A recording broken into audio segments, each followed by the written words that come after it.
Começo aqui então essa exposição. Eu vou falar um pouco para vocês sobre a apresentação do rosto.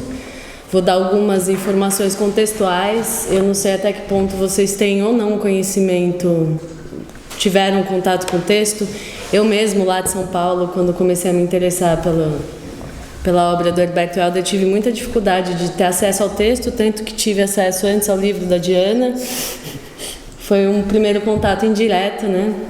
Ler a voz, ver o rosto, que é onde ela vai se debruçar bastante sobre isso. E, inclusive, são poucos os trabalhos, pelo menos no meu conhecimento, que se dedicam a essa obra, né?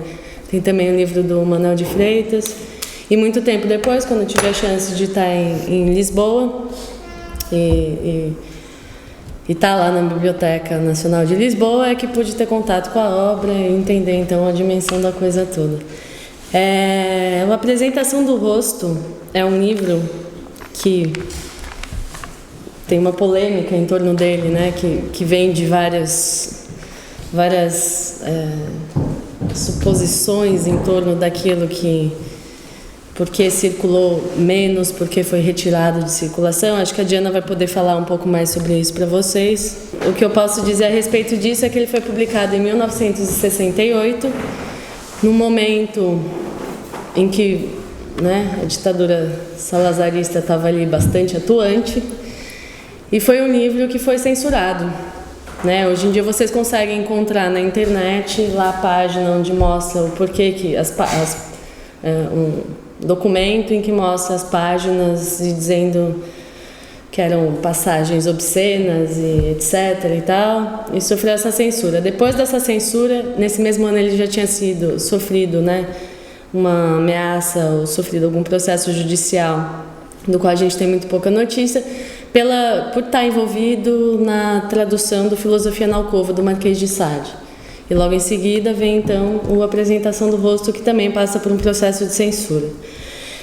Depois dessa censura, o Herberto Helder retira os livros de circulação e não vai republicá-lo mais como conjunto que a gente conhece ali em Apresentação do Rosto. Vai ser reapropriado numa série de outros livros. O Fator Matou em Vox, por exemplo, é um dos que recolhe grande parte disso. Os Passos em Volta, o Vocação Animal, que inclusive tinha sido escrito antes, mas é publicado depois. A Apresentação do Rosto também tem um longo poema lá, que inclusive eu vou trazer aqui para a leitura, trechos dele, né? E que também vocês encontram lá. Então, assim, já é um livro que nasce de uma polêmica, né? E depois o próprio autor retira ele. No livro do Manuel de Freitas, por exemplo, que é um livro onde ele vai dizer da questão da autobiografia, né? Vai polemizar essa questão da autobiografia que está colocada dentro da Apresentação do Rosto. Ele lança essa suposição de que de repente teria sido um incômodo para o Herberto Helder ter lançado aquilo que supostamente seria uma exposição da vida, né? E a gente vai ver que não é exatamente isso que acontece, assim. Essa exposição está lá de uma maneira bastante desconstruída em termos do que seria um fato autobiográfico. Antes de começar, então, a tratar dessa questão da autobiografia, eu leio um trecho.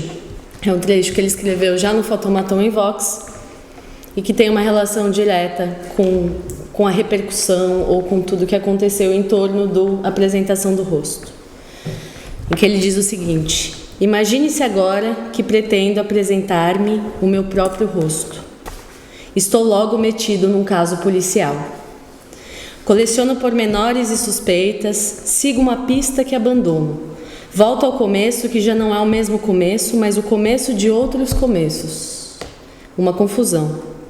Evidentemente, não se chega a descobrir coisa alguma. Todos os crimes são crimes perfeitos. Então, essa ideia de crime, eu gostaria que vocês retivessem ela ao longo de toda a exposição. Ela vai voltar como forma de citação em alguns momentos aqui. Mas eu acho que é uma das coisas que sustenta, inclusive, toda a poética herbertiana, né? É uma ideia bastante forte ali em outros livros e recorrente. Então, vamos lá. A Diana Pimentel vai nos dizer a respeito da questão autobiográfica e como esse livro passou a circular e ser falado, né? A referência que se tinham dele era como um livro autobiográfico. Ela diz o seguinte: na medida em que... Quer dizer, você... É estranho. Na medida em que a apresentação do rosto se constitui, tal como é editorialmente classificada, como uma autobiografia romanceada, e isso a Diana explica bem depois, quando ela vai dizer que foi como apareceu na contracapa, na orelha do livro, né? A definição do editor era uma autobiografia romanceada, né? Ou, na perspectiva de Américo Lindeza Diogo, um dos críticos que mais se tem detido sobre os textos de Helder, uma biografia problemática que vem na obra herbertiana situar a figura do autor.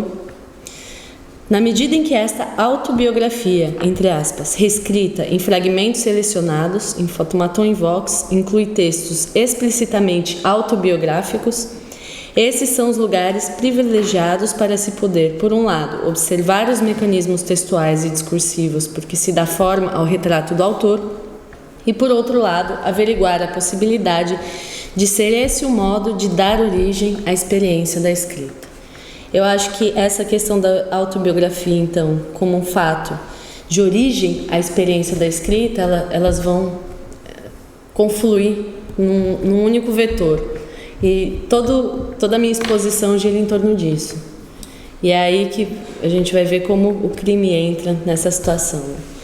Então, quando a gente fala de autobiografia no sentido tradicional, tem um grande teórico, que é o Philippe Lejeune, que gosta bastante de sistematizar o pensamento, e ele vai dar algumas características para aquilo que seria o discurso autobiográfico. Então, ele diz, por exemplo, para que a gente considere um relato como um relato autobiográfico, é preciso que haja relação de identidade entre o autor, narrador e personagem, sendo que essa identidade pode se manifestar de maneira implícita, né, como no uso de títulos que não deixem parar nenhuma dúvida acerca do fato de que a primeira pessoa remete ao nome do autor, ou na seção inicial do texto, onde o narrador assume compromissos junto ao leitor, comportando-se como se fosse o autor, de tal forma que o leitor não tenha nenhuma dúvida quanto ao fato de que o eu remete ao nome escrito na capa do livro, embora o nome não seja repetido no texto. Então vamos lá supor que ele defenda um título seguinte: Minha Vida, Herberto Helder, pronto. E que isso não paire dúvidas acerca de que a vida referida seja a vida da pessoa empírica que está escrevendo o texto. Esse é um dos códigos que ele coloca. E depois ele vai dizer... isso seria o modo explícito, né? Pronto. O modo implícito é quando o leitor não tem nenhuma dúvida acerca da identidade entre narrador, personagem e autor. Olha, no caso do Herberto Helder, a gente não pode absolutamente encaixar dentro de nenhum desses pressupostos, né, que definiriam o discurso como autobiográfico. O que a gente vê ali é um autor, então a autonomeação do personagem narrador do livro se dá por meio da figura do autor, e eu cito aqui um trecho onde isso fica bastante claro. Sou o autor, diz o autor. E ele escreve, grafa autor em maiúscula, como se tratasse de um nome próprio. Então a gente já tem ali uma figura, a personalização de uma função ou de uma atividade que é trazida para dentro da questão. Relação vida e obra dentro dessa polêmica em que se lê o texto, né, do Herberto Helder. E mais do que isso a gente vê aqui, né, o Lejeune ele vai mencionar lá o uso da primeira pessoa. Nesse pequeníssimo trecho que eu citei para vocês agora, sou o autor, diz o autor, a gente já tem uma oscilação, né, entre primeira e terceira pessoa do discurso. A variação do foco em algo que eu gosto de dizer que é a dramatização. Ele vai criar uma cena de escrita, um drama ali, onde o narrador é um personagem que se desloca do eu pro ele e diversas vezes pro tu. A gente vai ver como o leitor entra na história também.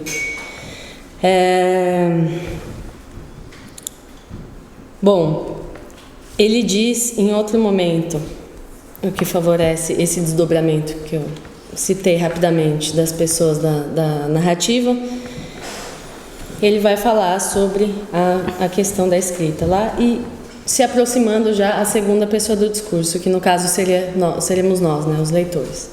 Então ele diz o seguinte: temos enfim o silêncio. É uma autobiografia. É algo que se conquista à força de palavras. Lá adiante ele fala o seguinte: e ele realizará uma autobiografia ativa, uma sufocante acumulação de crime. Estou descontente.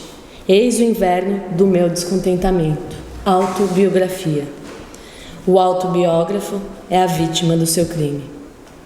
Bom, aqui a gente já tem toda isso que eu fui trazendo passo a passo, das pessoas discursivas encenadas dentro da questão autobiográfica, inseridas dentro desse protagonista da trama, que é o autor, grafado novamente em maiúscula. E nessa pequena citação que eu li agora para vocês, já está toda a trama ali esboçada, né? Toda a problemática e toda a maneira de desarmar qualquer possibilidade de leitura de acordo com um determinado pressuposto sistemático, né? Que é o que vem trazendo o Leggene.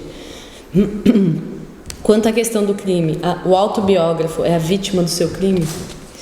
É curioso que o Manuel de Freitas, nesse mesmo livro a que eu fiz referência, ele vai dizer que quando a gente se depara com esse livro, o que acontece, a questão do crime, e que é uma questão que encena a atividade da escrita, ela vai se manifestar como uma espécie de metáfora que ele coloca ali, que o próprio Manuel de Freitas apresenta pra gente. Ele fala, olha, é o seguinte, quando a gente vai tentar fazer uma exegese desse livro, o que a gente vê é, na verdade, uma arma apontada simultaneamente pro autor e pro leitor. É uma arma de mão dupla. Depois a gente vai ver os riscos que se correm, né, em relação às implicações desse crime. Bom, tá de partida já que as definições que o Philippe Leggene considera úteis para se pensar a questão autobiográfica são insuficientes.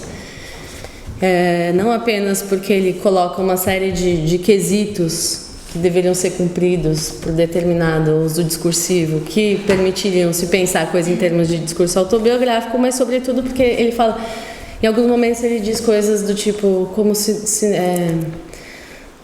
de modo que não paire nenhuma dúvida no leitor, né? Como é que pode não pairar nenhuma dúvida no leitor? Como se houvesse uma leitura consensual e como se fosse possível estabelecer, né?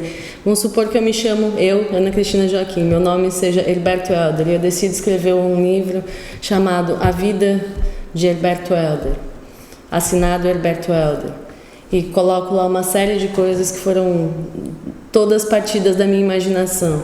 Alguém pode, né, criar uma objeção e dizer, bom, mas tudo aquilo que você imaginou não deixa de ser a tua vida, né? Está dentro desse escopo. Em que medida a experiência que a gente está acostumado a lidar como um fato ou um dado objetivo, as percepções que são compartilhadas naquilo que a gente considera um modo de percepção que permite a existência de uma comunidade, dos humanos se reunirem em sociedade e etc., o quanto isso define o que é a vida, né? Uma vida imaginativa. Quando você fala em termos de arte, tudo isso se sobrepõe, eu acredito. E aquilo que seria a vida corriqueira pode passar a ganhar menos importância num relato que se pretenda um relato vital, né? É uma questão de hierarquia das importâncias e percepções e formulações mentais, enfim.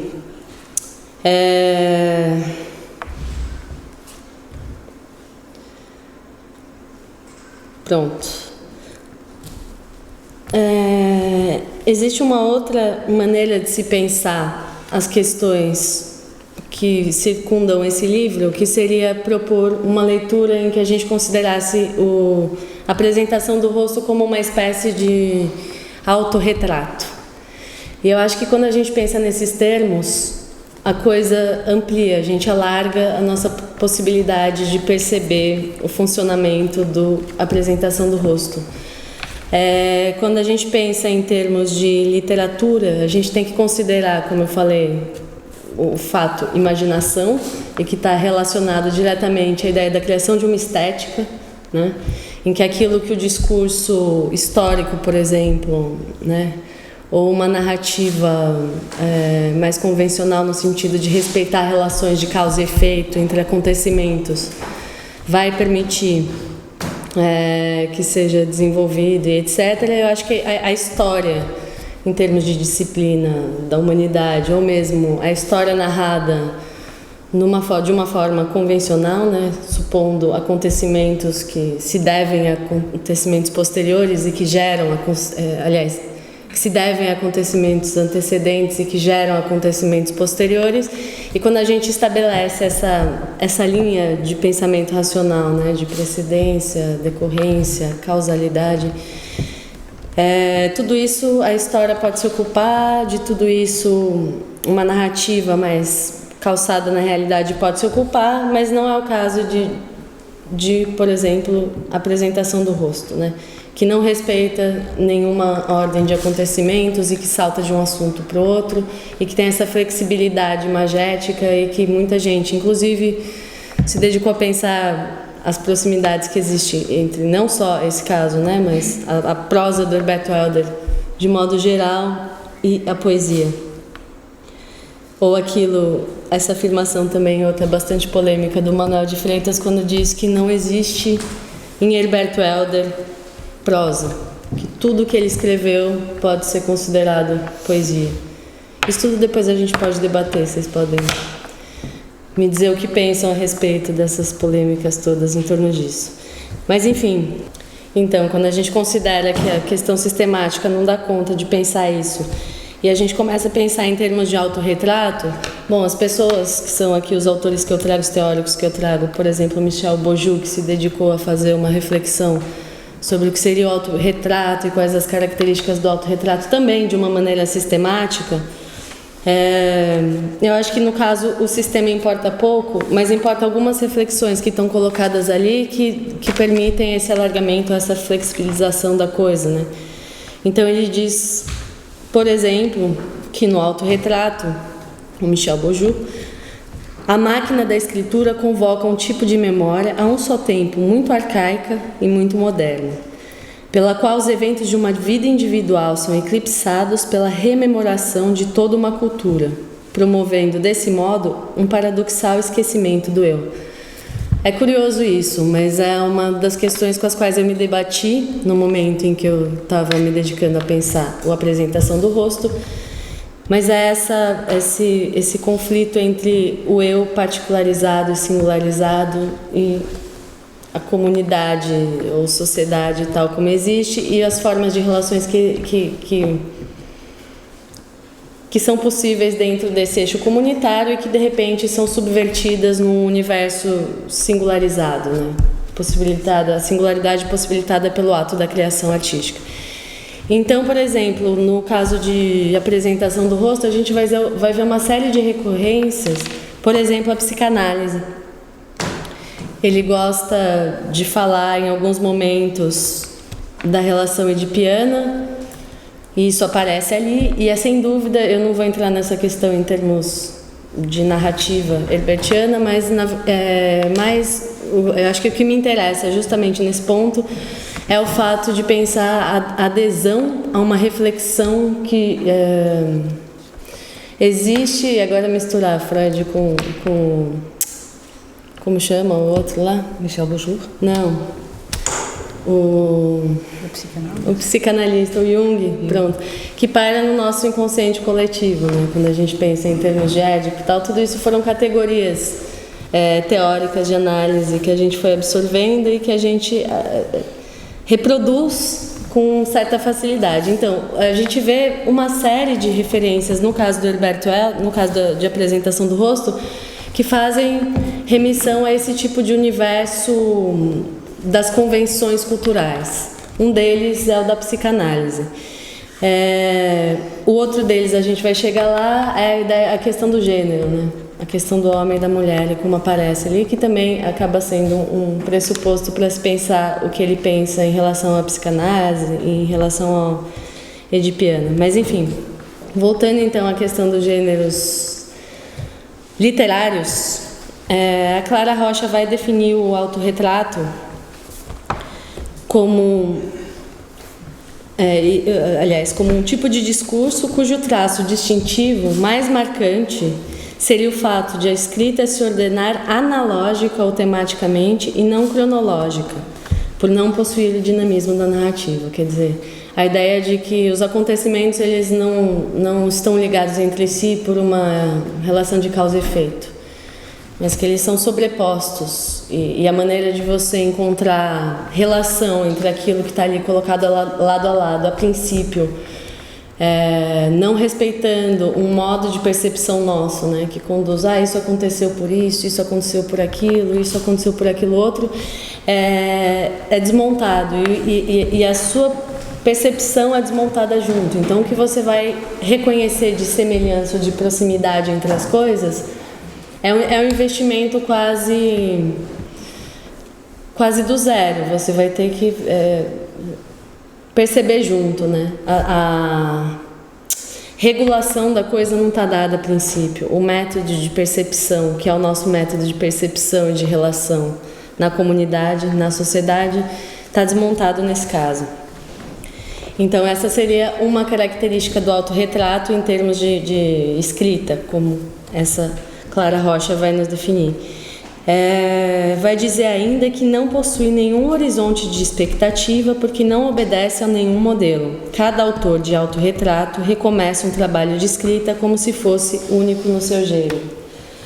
O que eu acho que está em causa aqui, que se relaciona diretamente com o título do livro, apresentação do rosto, né?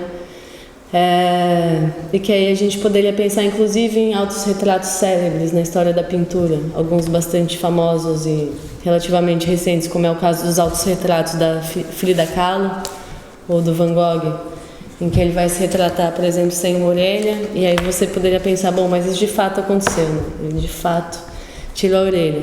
Mas quando você olha para aquilo, o que você vê não é uma perspectiva de pintura realista, né? Você vê um traçado do pincel ali que recompõe, reconstitui uma ideia de quem seria ele próprio. Se você pega alguém que não tem essa habilidade ou esse repertório de olhar artístico, sei lá, alguém que não tem contato com a cultura ocidental, que está lá um índio que está na Amazônia e não tem esse olhar, por exemplo, se você mostrar uma foto para índios que não têm contato com a nossa civilização, eles não vão ver uma terceira dimensão lá, como a gente vê, uma profundidade e tal. Eles são, talvez, em alguns casos, incapazes de identificar aquele pedaço de papel, né, onde tem uma foto, a princípio, a reprodução mais realista possível, com a pessoa que está ali retratada. E a mesma coisa a gente pode pensar em termos de artes, então, né? Em termos de arte pictória, que a reprodução realista já é uma criação, né? Quando a gente fala em termos de realismo, a gente já está trazendo para o campo da estética uma ideia que é uma convenção partilhada em termos e que é aprendida, na verdade, né? Ninguém nasce com essa percepção ali dada. Então, quando a gente olha para esse autorretrato do Van Gogh, por exemplo, sem a orelha, embora tenha essa remissão que se aplique ao fato empírico dele ter cortado a própria orelha, a gente não vê ali um Van Gogh, a gente vê uma tela, né? A princípio, se a gente quiser ser bastante objetivo e técnico, uma série de pinceladas traçadas, né? Ele gostava de fazer esses traços compondo a coisa. E é mais ou menos isso, então, que eu acredito que a ideia de pensar uma obra como apresentação do rosto em termos de autorretrato possibilita em termos de alargamento estético e em termos de criação. Que vai ser o tema também colocado aí mais fortemente. Bom, passando então essa polêmica da nomenclatura e de situar, onde situar, ou como situar essa obra que depois não passa a ser publicada novamente, né? E o frisson que causou essa ideia, inclusive as leituras conspiratórias de que teria sido tirada de circulação porque de repente houve um conflito lá e da autoexposição, e depois a questão política e teria medo de enfrentar e tal. Tirando todas essas teorias da conspiração de cena, eu passo então agora a uma leitura em que eu gostaria de ressaltar o papel da criação e aí o papel direto da escrita e a maneira como a escrita é trazida à cena dentro desse livro. E para pensar logo a seguida, essa proposta de que o sujeito se cria a si próprio, né?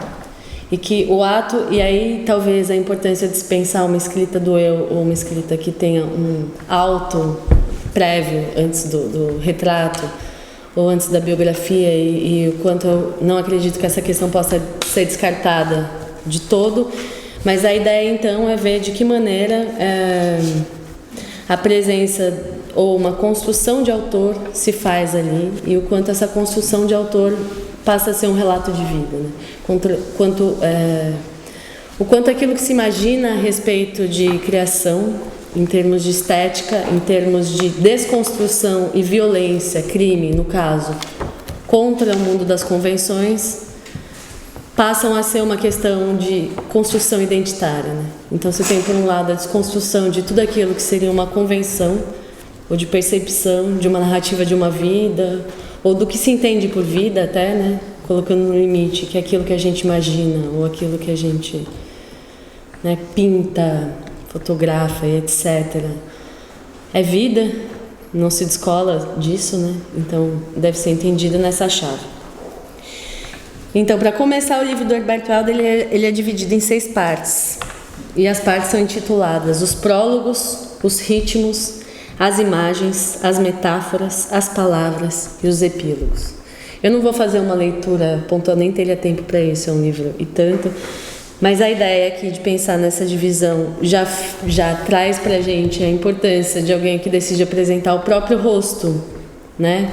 Por meio destes termos, que são todos termos partidos, vindos de um mesmo campo semântico, né? Que é o campo semântico da elaboração literária. E isso é curioso também, porque apesar da apresentação do rosto não ter sido reeditado, e não só o fato, ele permeia toda a obra do Herberto Helder, não só pelo fato de ter tido partes reapropriadas em outros livros, como eu já mencionei, mas sobretudo porque as questões que estão ali estão em outros lugares também. Ele não é um livro alienígena dentro do contexto da obra do Herberto Helder. Ele é extremamente coerente com todo o restante, né? E essa era uma coisa a respeito da qual Herberto Helder falava frequentemente, e falou algumas vezes nas cartas que enviou ao Gastão Cruz. Ele dizia: eu tenho a impressão de que isso é sempre a mesma coisa, né? E quando a gente olha, bom, a gente podia até pensar em termos de música minimalista, né? Pequenas variações, você vê lá o mesmo campo semântico, os mesmos debates temáticos, a coisa toda ali colocada numa unidade absurdamente coerente, e as pequenas variações que vão se dando, né? A ponto de você colocar, de repente, a apresentação do rosto do lado do letra aberta e pensar, nossa, alguém que não tivesse a informação autoral talvez não reconhecesse, mas se você vê a passagem, o passo a passo, e faz um mapeamento dos interesses, das questões ali tratadas, elas estão todas ali desde sempre.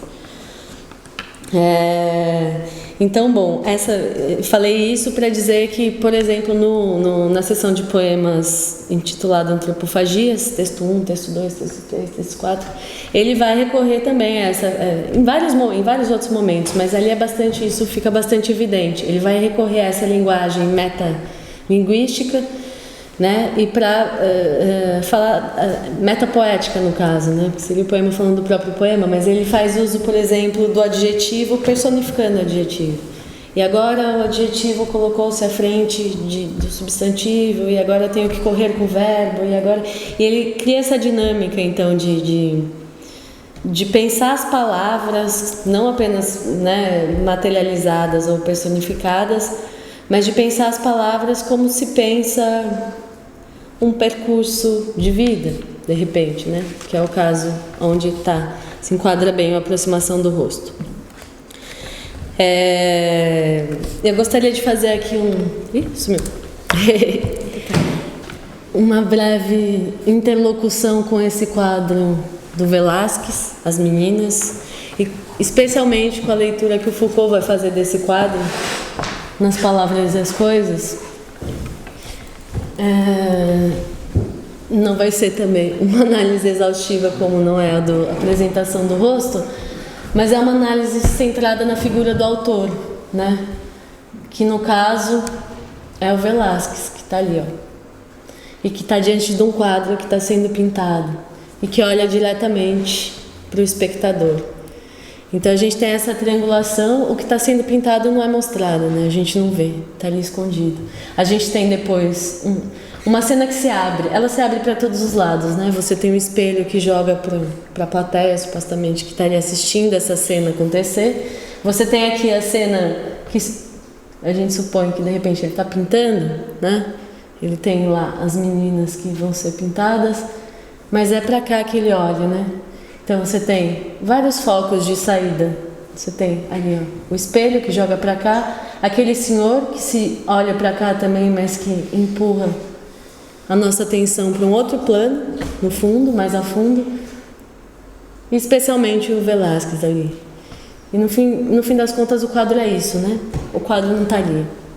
Não é aquilo que a gente não vê. O quadro é isso, sobretudo o Velázquez que pinta o quadro. Então, essa espécie de mise en abîme a respeito da criação.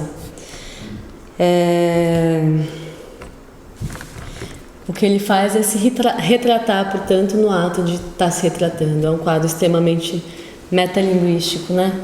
No mesmo sentido em que eu falo da apresentação do rosto como uma obra metalinguística. Então vamos lá, o Herberto Helder, ele vai dizer, num jogo bastante parecido com o que o Velázquez nos diz ao olhar pra gente, né? Ele vai dizer o seguinte a respeito do leitor: e as pessoas que assistem são estátuas com cabelo. Um sorriso talvez, com esse ar ambíguo das estátuas, branco, fatal, atônito. E continua: as estátuas não têm amor nem adivinhação. Estão cravadas nas poltronas e nada fazem por este autor, maiúscula novamente, repentinamente aparecido no meio de sombras e luzes. Logo a seguir ele diz o seguinte: trata-se de uma coisa poética, pela qual procurarei dar a impressão de que repito o ato iluminante do Gênesis. E diz ainda: os poetas arrogam-se o direito de recomeçar o mundo. Tem novamente uma quantidade grande de informações concentradas nesses trechos que eu li para vocês. Duas delas me interessam particularmente, que são as pessoas sentadas como estátuas e que deixam ao autor a solidão incólume, né, que ele vai dizer em outro momento, e o ato da criação, a ideia de que o ato poético repete a criação do Gênesis. Bom, vamos então fazer aqui a justificativa do crime e de onde pode se inserir essa ideia de crime nesse contexto. Você se arroga o direito de criar um mundo. Você tem que, para criar qualquer mundo que seja, destruir tudo que veio antes, né? Você tem que recusar todo o sistema de convenções, de percepções compartilhadas comunitariamente, como termos que eu usei. Você tem que violar aquilo que já se tornou um hábito. Você tem que violar, inclusive, a ideia do que é a decorrência de uma vida, do que é a vivência própria, enfim. De que maneira você, como vivente ou como alguém que se coloca diante da existência, resolve criar-se a si mesmo, né? Num ato genético, num ato de gênese. O segundo ponto, a ideia dos leitores que estão ali, né? Ele vai dizer o seguinte: ele, o autor, né, já fazendo um deslocamento aí de pessoa do discurso, aproxima-se das pessoas que estão simplesmente a assistir e lhe deixam a ele, como eu havia antecipado, a solidão incólume. Estou só, escrevo.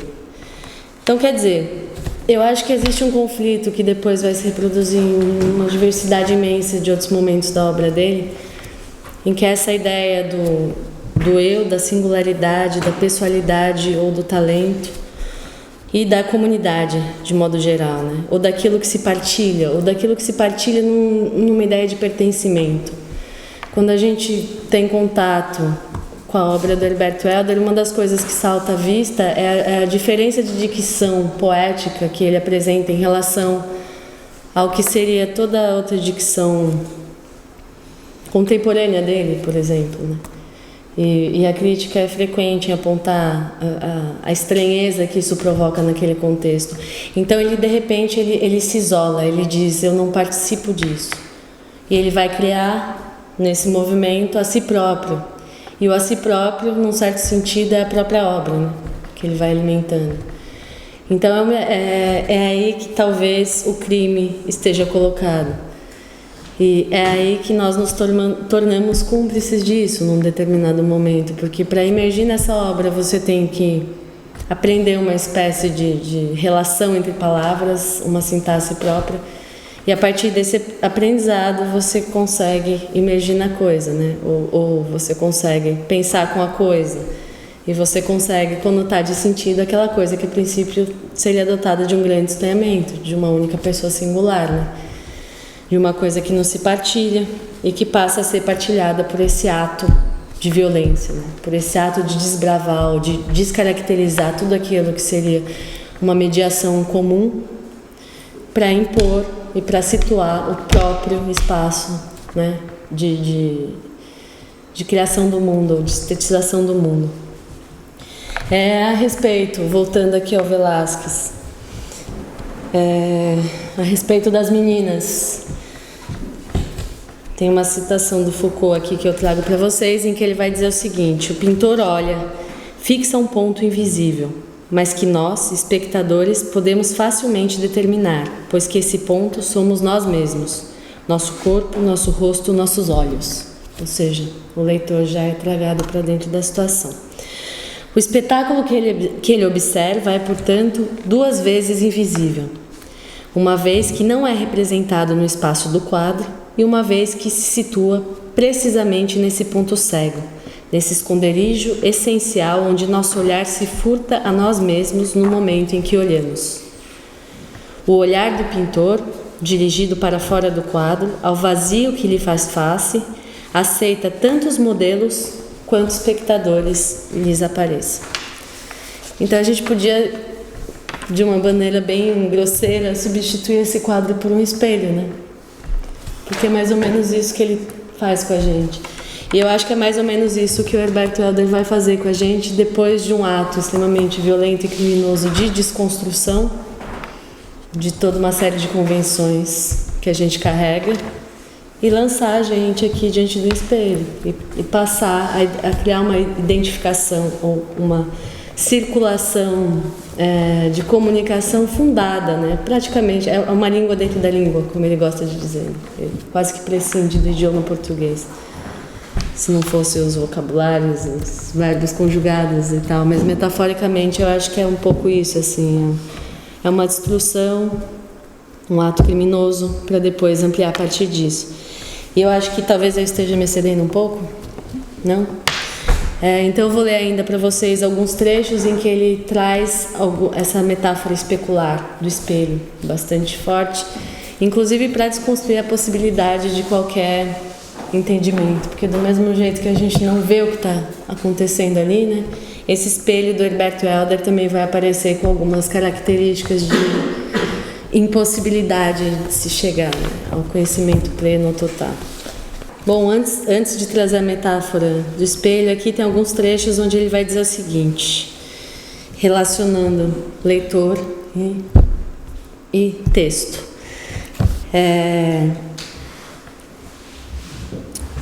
Ele, na dramatização do discurso que faz, coloca o leitor com uma possibilidade de voz ali.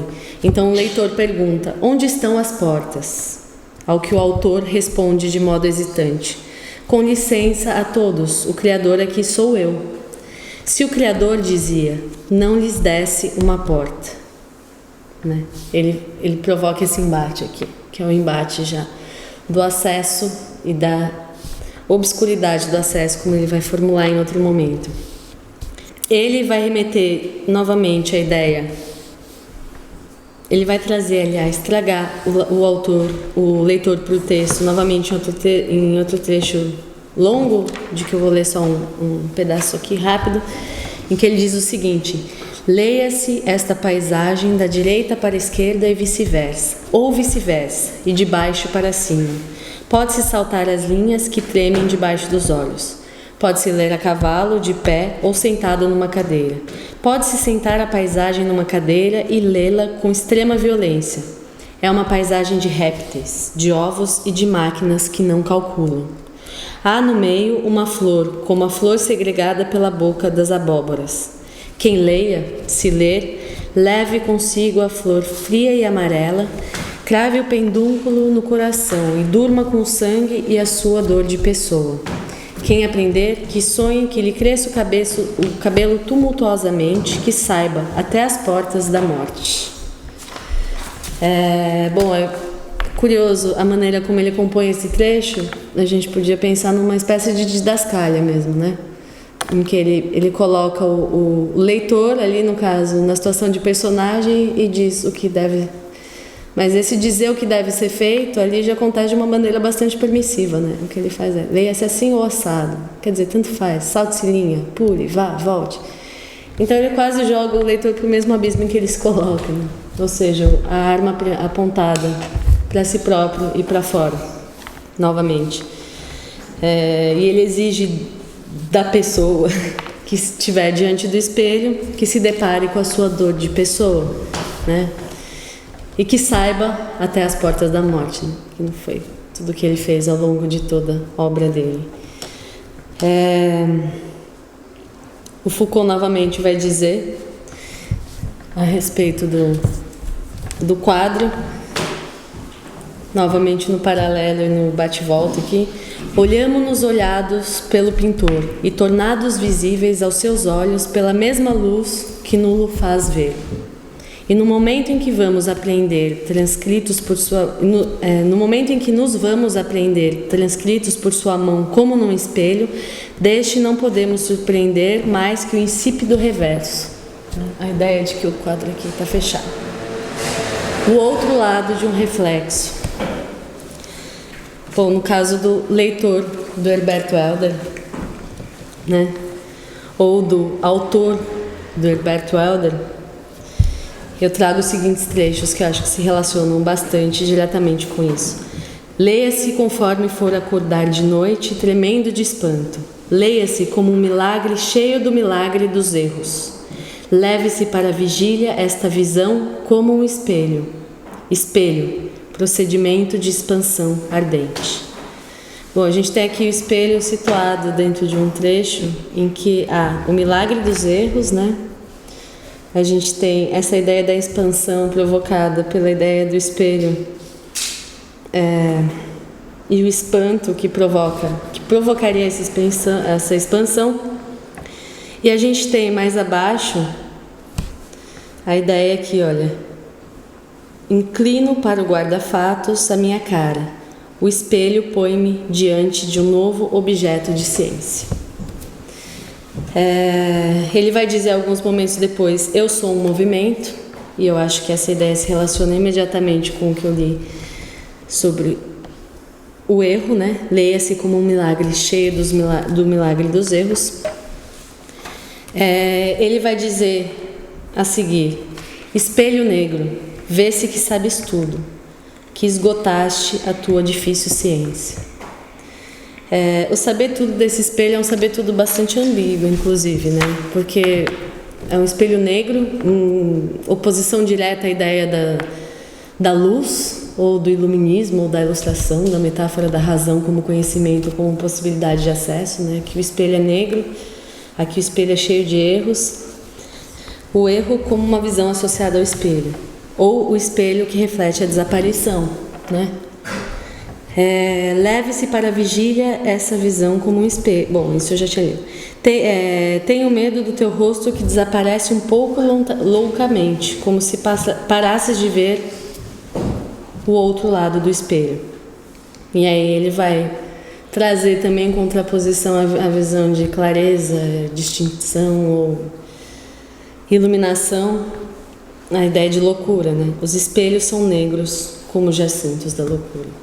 Então, tanto a obscuridade, né, aquilo que não se vê claramente, como a loucura em oposição à razão, ideia, metáfora de luz, tá tudo colocado ali, né? Então, é mais ou menos esse o crime que ele comete contra si próprio e o crime que comete contra o leitor. Uma última citação que vai nesse caminho: é possível ainda cortar ao meio o ofício de ver, e num lado há espelhos bêbados, no outro um cardume ilegível de sons obscuros. No limite dessa metáfora especular, ele vai lançar o espelho exatamente como faz o Velázquez ali no fundo, que pega esse espelho que está voltado aqui para o espectador. Ele vai lançar o espelho para o mundo. O Herberto Helder, ele vai dizer o seguinte: bem, pode-se tomar-se um espelho e colocá-lo na frente das coisas. Na melhor das hipóteses, onde era esquerdo, fica direito e vice-versa. Ou seja, os erros, né? Ou as idas e vindas, ou o caminho que se percorre quase que sem saída, né? Pode-se aparecer tudo negro em outros casos. É porque as coisas são negras. Eu acho que eu já vou encaminhando aqui o texto para o final, e eu vou fazer isso retomando então a ideia de criação, que é a ideia da autocriação, ou que é a ideia do autorretrato, ou que é a ideia de uma autobiografia desconstruída em termos de convenção autobiográfica. E leio então esse pequeno trecho de um texto ainda maior, em que ele vai exatamente repetir o ato da Gênesis como ele havia pressuposto um tempo antes, na citação que eu li para vocês, em que ele diz o seguinte, e começa assim: tenho uma pequena ciência, fiz como nos livros, dividi-me em 7 dias. Com os meus 10 dedos enchi os dias, e depois com os meus ouvidos e o meu coração sôfrego. E ele vai passando de dia em dia, de dia em dia. Depois pensei como pode pensar um animal criador extenuado, porque eu tinha me criado a mim mesmo, e era uma criatura quente e exausta, e estava cheio da dor e da alegria da minha obra. Era então o 6º dia, até chegar ao 7º dia, quando ele diz: pela escrita tinha eu chegado ao 7º dia, ligando tudo, ligando o que não é como que visível, mas é como que audível. Então, já novamente aqui o visível e o audível, menos explícitos, mas bastante explícitos depois do percurso que a gente fez, como uma âncora metalinguística ainda, né? A gente pensou as metáforas, as palavras, os ritmos, os prólogos, olha isso, começa com os prólogos e termina com os epílogos. Então, bom, tudo isso aqui, ó, o visível e o audível, foi assim que ele se criou, né? Ele criou imagem, ele criou sonoridade. Bom, eu acho que é mais ou menos isso que eu gostaria de falar para vocês, tendo em vista uma ideia de criação ou de autocriação, ou de alguém que se confunde. A Rosa Maria Martello, ela tem uma sacada muito boa quando ela diz da maneira como algumas edições da Súmula do Herberto Helder apareceram publicadas editorialmente. No caso, o poema contínuo, né, que são acho que 2 ocasiões em que ele recolhe um grande volume de poemas e publica com esse título, ou o poema contínuo, em que antes do ou o poema contínuo, que supostamente é o título, aparece Herberto Helder, e a seguir ou o poema contínuo. Então ela vai dizer que nesse caso o autor e a obra estão confundidos, né? Estão ali misturados. E eu acho que é mais ou menos essa poética ali, e é essa ideia de autobiografia que talvez deva ser considerada quando se pensa, no caso do Herberto Helder, em qualquer relação entre vida e obra possível, né? A vida é a obra, diferente do que a gente costuma ver e que até ficou um pouco feio, caiu de moda, né, dentro das análises literárias, uma vida que precede a obra. Então você tem tal acontecimento da vida e aí você vai lá e transpõe isso para a obra, né? Que possibilitou na época uma série de análises psicologizantes da figura do autor a partir da obra, porque ele passou por isso, porque nessa época eu estava apaixonado por alguém e tal. O que a gente vê é vida e obra sobreposto, né? uma espécie de conjunção das coisas ali, convivendo e sendo criadas simultaneamente, porque a vida não é um princípio, né? A vida é uma decorrência ali, assim como o ato criativo, né? E não podem ser descoladas de forma alguma. Então, imediadas pela ideia de crime, portanto, eu acredito que seja esse ato que é bastante radical no caso do Heriberto Helder e do qual sua poética é o atestado, pronto. Ele empenha um crime contra aquilo que seria uma convenção, aliás, contra aquilo que seria grande parte das convenções, né? Isso poderia ser desenvolvido até aqui, né? Eu não entrei em questões temáticas fora essa concepção de autorretrato, autobiografia, mas se a gente fosse passar por isso, a gente ia ver ali incesto, assassinato, matricídio, parricídio, o desejo de matricídio, parricídio e uma série de outras coisas. O que ele faz é limpar o terreno para poder exercer, então, a criação, que é também uma autocriação, já que as coisas se confundem. Então, agradeço muito a atenção de vocês e termino aqui e passo para a Diana.